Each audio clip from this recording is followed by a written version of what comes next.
சரணம்.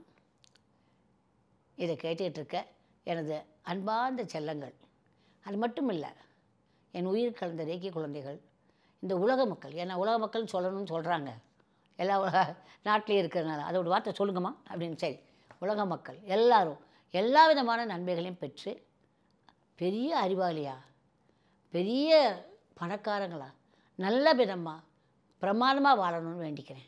இப்போ நீங்கள் வந்து ஒரு 10வது மாடியில் குடியிருக்கீங்க, கீழே 2வது மாடியில் ஒரு இறப்பு நடந்து போச்சு அப்படின்னா நல்லா நீங்கள் எல்லோரும் புரிஞ்சுக்கணும். எந்த காரணம் கொண்டும் உங்கள் வீட்டில் எந்த பூஜையும் பண்ணக்கூடாது.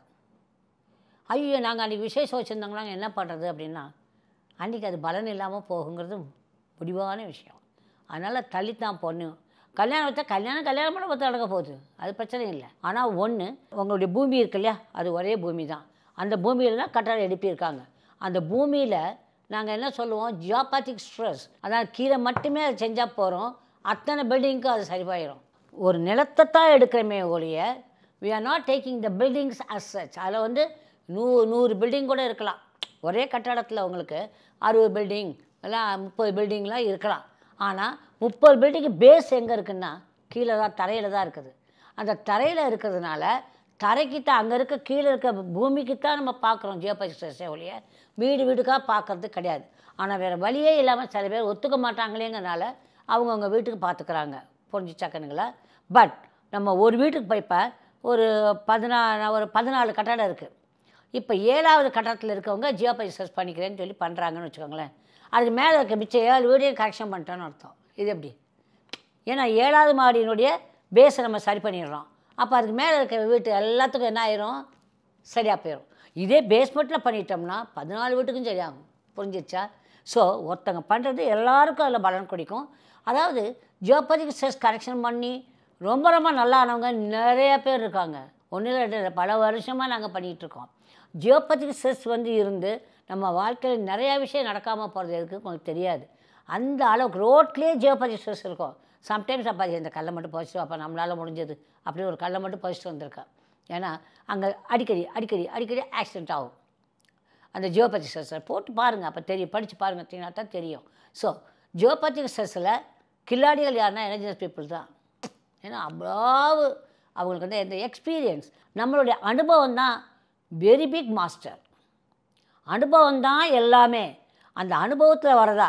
இப்போ நான்லாம் ஒரு இடத்துல நடந்து அப்படி பார்த்தேன்னா என்னன்னு பார்ப்பா சரியில்லை அப்படி சொல்லுவோம். ஏன்னா அனுபவங்கள். இப்போ இந்த கையை வச்சு பார்த்தேன் அது ஆஹா அப்படின்னு சொல்லிடுவோம். அந்த ஆஹாலே விஷயம் முடிஞ்சு போயிடும். அங்கே ஒரு ஆள் வராங்கன்னா அக்கா இவங்கள்ட்ட மாட்டிக்கிட்டோமே அப்படின்னு இருக்கும். அவங்க 6வது தன்மை எங்களுக்கு புரியும். அது காரணம் we are always in that வைப்ரேஷன்லேயே நாங்கள் விளையாடிட்டு இருக்கோம். எல்லாருடைய மனசுக்குள்ளே என்ன இருக்குங்கிறதும் தெரியும் இல்லை. அது கொஞ்ச நாள் போகணும் உங்களுக்கு. நீங்கள் மாஸ்டர் ஆகி இந்த மாதிரி லட்சக்கணக்காக தீட்சை கொடுக்குறப்ப இப்படி நினைக்கிறாங்களேன்னு இருக்கும். இது இவங்களுக்கு ஆக போகுதுன்னு இருக்கும். யாருக்கும் நம்ம கனெக்ஷன் இருக்காது, அவங்களுக்கு ஏதோ ஆக போகுது அப்படிங்கிற மாதிரி இருக்கும். எப்போவுமே தெரிஞ்சுக்கோங்க, நம்ம நினைக்கிற மாதிரி இதெல்லாம் நாங்கள் நம்பலப்பா, நம்பணும் யார் கேட்குறாப்பா, ஒருத்தரும் கேட்கல. எதையுமே யாரும் நம்பணுங்கிற அவசியம் கிடையாது. புரிஞ்சுதா? ஆனால் உண்மைங்கிற ஒன்று இருக்குது. கடவுள் இருக்காரா கேட்குறப்ப என்ன ஆகுது, ஏதோ ஒன்று இருக்குது அதனால தானே இருக்குது இல்லைன்னு நீங்கள் சொல்கிறீங்க. ஏதோ ஒன்று இருக்கிறப்ப தானே இல்லைன்னு வரும். கண்ணுங்களா? I correct or not? இருக்குது, அதனால் நீ இல்லைன்னு சொல்கிறீங்க, அதான உண்மை. அதனால் சக்தின்னு ஒன்று இருக்குது, அது இல்லைன்னு யாருமே சொல்ல முடியாது. அந்த சக்தியை வந்து நம்ம எப்படி அப்சார்ப் பண்ணி நம்ம உடம்புக்கும் சரி, மனசுக்கும் சரி, உணர்ச்சி பாவத்துக்கும் சரி, எல்லாத்துக்கும் நம்ம எப்படி யூஸ் பண்ணிக்க போகிறோம் அப்படிங்கிறது தான் இப்போ இந்த மாதிரி கலைகளை கற்றுக்கிறதுக்கு. அது ரேக்கியில் ஃபஸ்ட்டாக இருக்குது ரேக்கி. அஃப்கோர்ஸ் பிராணாயாமா இருக்குது, அதுக்கப்புறம் நிறைய கலைகள் இருக்குது. அதில் நீங்கள் என்ன சொன்னீங்களோ அது என்கிட்ட இருக்கும். நான் படிச்சிருப்பேன், இத்தனை வயசில் நான் எவ்வளோ படிச்சிருப்பேன். ஆனால் சூப்பர் என்னென்னா சிம்பிள் என்னென்னா தட்ஸ் ரேக்கி. ரேக்கிங்கிறது வந்து நான் வந்து சும்மா ஒரு பக்காக நான் பேசலை. அதை அனுபவித்து அதில் பல மக்கள் முன்னேற்றத்தை பார்த்து எல்லாம் பண்ண போகிறேன். அதுக்காக யாருமே சாக மாட்டாங்களா ரேக்கினா? கடக்கிற அவங்கவுங்க கர்மா பிரகாரம் இருக்குன்னா அதை தாங்கிக்கிற மனசை கொடுக்குறது ரேக்கி கொடுக்கும். புரிஞ்சுதா? எந்த காரணம் கொண்டும் ஏதாவது ஒரு காரணத்துக்காக ரேக்கி இதனால் நாங்கள் அதெல்லாம் சும்மா கண்ணுங்களா, உங்களுக்கு பலத்தை கொடுத்துக்கிட்டே தான் இருக்கும். உங்கள் உடம்பு அதை பாதுகாத்துட்டே இருக்கும். நீங்கள் எங்கே இருக்கட்டா தீட்சை மீனாட்சி அம்மா கொடுத்தா சத்தியப்பிரமா எல்லோரும் எங்கே தான் இருக்காங்க இன்றைக்கி வரைக்கும். 34 வருஷம் வருது. அப்படியே இருக்காங்க, யங்காக இருக்காங்க. ஓகே, கேட்டால் நீங்கள் தான் அப்படி இருக்கீங்களா, அதனால் நாங்கள் அப்படி இருக்கோமா சொல்லிக்குவாங்க. நான் சிரிச்சுக்குவேன். இல்லை ஐயோ கொஞ்சம் பூசி கீசி பண்ணுறமே, அப்படி காட்டாலும் அப்படித்தான். நான் ஒன்றும் அவ்வளோ மோசமாக இல்லைன்னு நான் நினச்சிக்கிறேன். பிகாஸ் காலையில் எழுந்திரிச்சோன்னே if I go to the bathroom I will say myself, you look so sweet, yeah you look so beautiful, I love you. What is யார் சொல்லணுமா என்ன, நம்ம சொல்லிக்க வேண்டியதானே. I love you Meena, really you look so sweet yeah அப்படி நானாக சொல்லிக்குவேன். நீங்களும் அதே சொல்லிக்கோங்க, நல்லா இருப்பீங்க, அழகாக ஆயிடுவீங்க. எல்லாருக்கும் கண்ணா அடுத்தவங்க போல் அவங்கள போல் கம்பேர் பண்ணுறத விட உங்களை மாதிரி இந்த உலகத்தில் யாருமே கிடையாது. அதை மறந்துடாதீங்க. ஒரு ஜீவனை மட்டும்தான் ஆண்டவன் படைச்சிருக்கான், அது நீங்கள் மட்டும்தான் அழகு. உங்களுக்குள்ளே தான் எல்லாமே இருக்குது. உங்களை மாதிரி இன்னொரு ஜீவன் இந்த உலகத்தில் கிடையாது. உங்கள் மனசு மாதிரி இன்னொருத்தவங்க மனசு கிடையாது. உங்கள் செய்கைகள் மாதிரி மற்றவங்க கிடையாது. ஒருத்தவங்க ஒன்றில் பிரமாமல் இருப்பாங்க, ஓகே அவங்க இருக்காங்க, சோவாட்டு அவங்க வாட்டி இருக்கட்டும், இப்போ என்ன நமக்கு என்ன. அவங்க நல்லா இருக்காங்க, அவங்க ரொம்ப அழகாக இருக்காங்கப்பா, நிறைய சம்பாதிக்கிறாங்கப்பா, சோவாட்டுப்பா, நமக்கு எதுக்குப்பா அது வம்பு, எப்படியா இருந்துட்டு போட்டோம். சோவா நான் என்ன செய்ய போகிறேன், நான் பிறந்ததுக்கு நான் என்ன செய்ய போகிறேன், அதை மட்டும் யோசிச்சிட்டிங்கன்னா போகிறோம். நீங்கள் கம்பேரிசனுக்கே போகாதீங்க. நோ கம்பேரிசன், அதை செஞ்சிங்கன்னா போகிறோம்.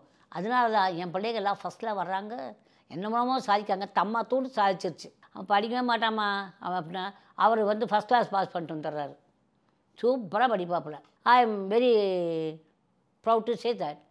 என் பேரனுக்கு நான் வந்து மாஸ்டர்ஷிப்பே கொடுத்துருக்கேன், இனிஷியேட் பண்ணி அமைச்சிருக்கேன். நான் அவன் அமெரிக்காவில் படிக்கிறேன், அவனுக்கு வந்து பவர் வேணும் அப்படிங்கக்கா, I give power. He got in அந்த காலேஜில் 98.7 ஒன்றில், 98.91 இந்த மாதிரிலாம் வந்து எம்எஸ் படிக்கிற ஒரு பையன் மார்க் எடுக்கிறான்னு உடனே எனக்கு ஐ வாஸ் வெரி ஹாப்பி. பல லாங்குவேஜை கற்றுக்கோங்க. Language is very very important. ஐ ஆம் telling you all, language is very very important. இன்றைக்கி நீங்கள் ஜப்பான் படிச்சிருந்தீங்க, ஜப்பானில் உங்களுக்கு நிறையா வேலை காத்து கிடக்கு. ஐ ஐ ஐ ஹேட் பீன் டு ஜப்பான். அங்கே சொல்கிறாங்க ஜப்பானில் இதில் சயின்டிஸ்டாக இருக்க சொல்கிறார், அம்மா இன்றைக்கி நம்ம நாட்டில் இருக்க இந்திய நாட்டு மக்களுக்கு அவ்வளோ இங்கே வேல்யூ இருக்குது. ஒன்றியத்தையும் ஜப்பானிய மொழி அவங்க கொஞ்சோண்டு கற்றுக்கிட்டாங்கன்னா போகிறோம் அங்கே. ஏன்னா அங்கே எல்லோரும் ஓல்ட் ஆகிட்டாங்க, ஜப்பானில் நிறைய ஓல்ட் ஆகிட்டாங்க. ஓல்டாக ஸோ எங்கே இருக்கவங்க யாருன்னா இந்தியாவிலேருந்து வரணும்னு நினைக்கிறாங்க. Because they are all very intelligent அவங்கள பொறுத்த வரைக்கும். இல்லை ஏன் நம்ம வேதங்கள், நம்ம புராணங்கள் கரெக்டாக கண்ணுங்களா. லாஸ் ஏஞ்சல்ஸ்லேருந்து உங்களுக்கு ஒரு விமானம் கிளம்புது, அது பாரிஸ் போகணும். அந்த விமானம் அப்படி கிளம்பி போய்கிட்டு இருக்குன்னு வச்சுக்கோங்க. இதை நல்லா புரிஞ்சுக்கோங்க, இந்த விட்டுறக்கூடாது. அந்த விமானம் 3.5 டிகிரியில் அப்படி திரும்பிச்சுன்னா அது வாஷிங்டன் போயிடும், பாரிஸ் போகாது. எப்படி இது? அப்படித்தான் நீங்கள் படிச்சுட்டு இருக்கீங்க, படிப்புலேருந்து என்ன பண்ணுறீங்க டிவேட் ஆகி அதுவாக 3.5 டிகிரிக்கு அப்படி போயிடுது. இங்கே 180 டிகிரிக்கு நீங்கள் மாறிடுறீங்க, மற்ற காரியங்களை தான் பார்க்குறீங்க, உங்கள் படிப்பில் வந்து இல்லை. ஆமே கரெக்ட், பூரா அப்படி பண்ணுறீங்க. இத்தனை டிகிரி போனால் எப்படி கண்ணுங்களா உங்கள் பழக்கங்கள் நல்லா இருக்க முடியும்? நான் படிக்கிறேன், நான் அடிக்கிறேன், அப்படி வரணும்ல. வர்றீங்களா செல்லங்களே? வாங்க கண்ணுங்களா, ரேகியை படிங்க, இந்த அம்மாக்கிட்ட வாங்க, உங்களுக்கு புரியும், நல்லா படிப்பீங்க, சூப்பராக இருப்பீங்க. உங்கள் தாய் தப்பனுக்கு பிள்ளைகளாக இருங்க. ஸோ எங்கள் அப்பா சரியில்லை, எங்கள் அம்மா அதை பற்றி நீ ஏன் கவலைப்படுற? நீ நல்லா இருந்தால் அவங்களுக்கு நல்லா கொண்டு வாங்க, தட்ஸ் யுவர் டியூட்டி. ஓகே, நான் அட்வைஸ் பண்ணலை, I am telling you do it. Understand? It is not advice, do it I say. நான் சொல்வேன் டூ இட் ஐஸே அப்படின்னு போயிட்டே இருப்பேன். எல்லோரும் பயப்படுவாங்க அந்த வார்த்தைக்கு, அம்மா சொன்னாங்கன்னா அதில் அர்த்தம் இருக்கும் அப்படின்ட்டு. புரிஞ்சா கணுங்களா? செய்கிறீங்களா? ஐ லவ் யூ இல்லை என் செல்லங்கள்ல வைரங்கள்ல.